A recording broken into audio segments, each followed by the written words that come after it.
Stories shape our world. They're like verbal DNA. They tell us who we are, what's important, and how we should behave. Stories create our future. Stories matter, and that's why the story I want to tell you today matters so much for the future of this planet. Not long ago, we awoke as a world to scenes like this one, and then a couple moments later, this one. Millions are in uproar in Cairo. Rumor is they heard our new spring collection is now available online. Kenneth Cole. Okay, we all witnessed this revolution. We saw millions of people pouring into the streets to claim a new democracy. Many of them died. And then this came across our Twitter feeds. How would that make you feel? Demoralized, saddened, shocked? Well, actually, this kind of thing has become completely typical. What Cole was doing with this callous little advertisement disguised as a joke was using a storytelling language that has come to totally dominate our media landscape. Storytelling with a simple moral of the story. There's nothing in life more important than shopping. It's called inadequacy marketing, and it was born about 70 years ago when marketers learned that they could start telling stories rather than just hawking their features or product specifications to get people to buy. And these stories, like all stories, work with a simple formula. It casts us, the consumer, as the helpless damsel in distress, with the brand as the hero coming to save the day, to protect us from a world of anxiety and fear. Simple stories. In the old days, they were bald-faced and direct. And this is a really sad story. This woman is 30 years old. This spinster will never be married. It's almost too late because she has halitosis. There is a hero come to save the day. It's Listerine. And with this ad, a nation fell into fear, and a new beauty category was born that would last for generations. Now, marketers can't do the same thing anymore. They can't attack us quite as directly, but they do something similar. This is Whopper Freakout, in which adults walk into a Burger King and are told, as a joke, that the Whopper is no longer available. They melt down into states of infantile rage and fear. We're all supposed to laugh, but the moral is dead serious, and it's the same as it's always been. We are nothing without our favorite brands. There is nothing more important in life than consumption. The moral of the story that we receive 3,500 times a day now is that to be a good citizen is to be a good consumer. And remember, stories are cultural DNA. They shape our world. So while Kenneth Cole's tweet may have been ridiculous, it was nothing new. But this is thousands of citizens taking to Twitter, drawing a line in the sand, pushing back, using humor themselves to go viral. And the marketer begins to retreat. He apologizes. He promises he'll never do it again. What are we witnessing here? I believe that inadequacy marketing can only work when audiences are passive consumers of content. Once we can find each other, speak back, and say, something's very wrong here, it starts to lose its power. And inadequacy marketing, which has fundamentally shaped our culture for a couple generations, transforming us from a nation of thrifty savers into rabid consumers and bringing with it all the ecological, spiritual, and social crisis that it does, is set to expire with the end of the broadcast era. That is hugely significant, but I want to explain exactly why and how. And to do that, we need to go back at least 70,000 years. So let's go. Human beings were born and evolved in oral tradition societies. Here, a speaker shares an idea, and the audience listens. If the audience is so compelled, they become the speaker themselves. And here's how the oral tradition works. It's survival of the fittest. If ideas are not compelling, they simply die. Transmissions move through social networks and webs. It's not one to many, it's many to many. And it changes along the way because everyone owns an idea while it's in their possession. Stories dominate this kind of oral tradition, and all societies before writing left us only two things: their trash and their stories. So we know stories are incredibly important in the oral tradition. The most important of these stories are called myths, and they provide the glue that holds society together. Wherever you find a group of people living together, you will find myths to hold them, to give them values, and to give them a sense of self. And they combine four key elements. Explanation. Here's a story about how the world works. Meaning, here's your place within that explanation and within that universe that we're now ordering. Story. It's not just a recounting of what happened to my friend yesterday or what's going to happen tomorrow. It takes place long ago and far away. It's a symbolic language. And then ritual. Here's a very specific way, if you believe this story, to live it out in your own life.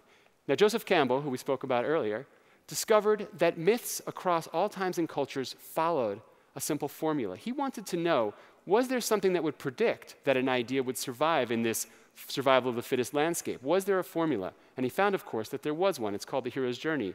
So many of us know it.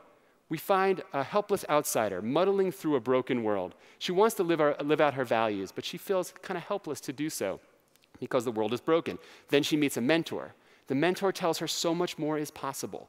He reconnects her to her values and sends her on a dangerous quest of self-discovery. Here she confronts the evil source of the world's brokenness, and she grabs a treasure. But this treasure doesn't make her rich and famous. This treasure is something that she humbly returns to the broken world to provide an elixir and heal the world, make the world a better place. In other words, the stories that survived in oral tradition societies were about something very direct and simple, with a clear moral. The helpless outsider helps build a better world. And we listen to these stories, we gobbled them up, we loved them because we identified with that hero. They were almost like a rite of passage, an initiation to make us believe that we could grow up, contribute something more to society, be part of the community. In fact, it's the exact opposite of what we see happening to those poor people in Burger King, melting down into infantile rage. It's about the adolescent growing up and giving something back. Those are the stories that have always survived. Now, we still flock to hear these hero's journey stories wherever we can, but we don't take them as seriously. They're not quite the myths that they once were. Why? Well, we don't live in the oral tradition anymore. The broadcast era came along and replaced that oral tradition. So now we don't take in stories around the campfire. We sit in front of our TV. We get magazines. We get newspapers, billboards, radio. It's no longer survival of the fittest. Now it's survival of the richest. Transmission is one-to-many. I just blast it out, and you're sitting on your couch eating your Cheetos and drinking your soda, and you have to wait for your show to start again. You're going to take that idea in. It doesn't matter how good or how well transmitted it is. Ideas are proprietary. You can't make it your own, and if you do, I might sue you. And I don't need your participation to spread them.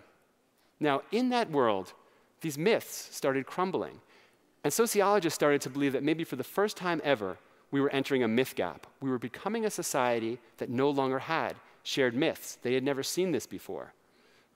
Religion, in the modern world, still provides explanation, meaning, and ritual for so many, but it asks to be taken literally. And in our modern world and hyper-rational world, that's too much to ask for many, so they no longer have universal mythic resonance. Science provides us with plenty of explanation about how the universe works, but it's not a story and it doesn't provide ritual or meaning. And entertainment, great with story, doesn't want to do much more. So are we living in a world of myth gap? Do we no longer have myths? Are we the first culture to lose them and have none? I don't think so. We get 3,500 commercial messages every day, and they're story-based. They use the inadequacy approach for the most part, and they've got the myth formula down cold. Take the Marlboro Man. He was born at a time when filtered cigarettes were only for women. But here's a new explanation, a filtered cigarette for men, a new way the world works. Not just smoking this with a filter won't just change your life, it'll actually give you a new identity. A rugged frontiersman smokes these cigarettes. If you do, you will be one as well. Story. Not a single person believed the Marlboro Man was real, but he still became the most iconic pitchman of all time. And ritual? It's pretty easy to walk down to the corner store and buy a different pack of smokes than you smoked before. Marketers transformed our society by becoming our myth makers. And they transformed our world once, and it only took 2 generations to do it. But we know that broadcast era is coming to an end, and a new era is beginning. We don't trust those advertisements we once did. We can skip over them. We can choose what content we take in and what we choose to pass along. So what's happening? I think what we're seeing with all this new social media and communication tools is that we're returning to an oral tradition. But in old oral traditions, it would take millennia for an idea to spread. Now, it can happen overnight. It's a digitally empowered oral tradition, and it looks just like the past. It's survival of the fittest again. Transmission moves through social networks and webs. Everyone owns ideas, and ideas that don't work simply die. And who will be the new marketers, the new myth makers of this oral tradition? We all will. You see, now we all have the tools to go viral. We all have the tools to share our stories. And as we do, we have a choice. We can rely on that old inadequacy approach of the past, which so many of us fall back on because that's what we've always known and always seen. And I've seen marketers and social messengers with the best intentions still trying to scare their audiences, make them feel guilty or insufficient if they don't take action. But we can do something better. We can learn from the great myths of the past. We can tell stories that cast our audiences in the role of hero, as great myths always have.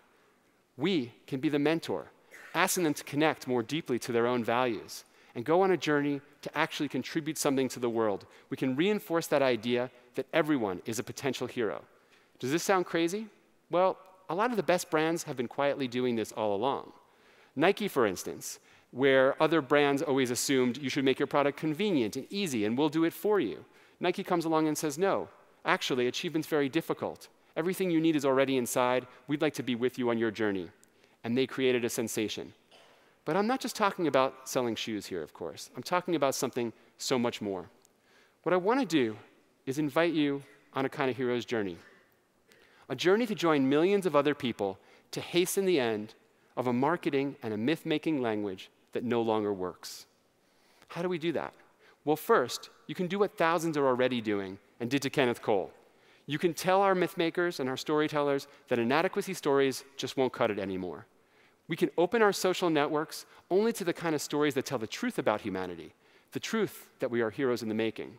Imagine a world in which the messages you received every day told you how much potential and sufficiency you had, instead of telling you how incomplete and pathetic you are. Imagine raising a child in such a world. It would be a very different world indeed, because our stories shape our future. Our stories are our cultural DNA. But even more importantly, you can recognize that the tools now at our disposal would have been unimaginable a generation ago. We all can become myth makers again and take that power back from the cynical marketers who have created our world of consumption. We can create an entirely new world if we find the courage and the inspiration to share our own great stories. I hope you'll do that, because nothing is more important in this world right now. Thank you so much.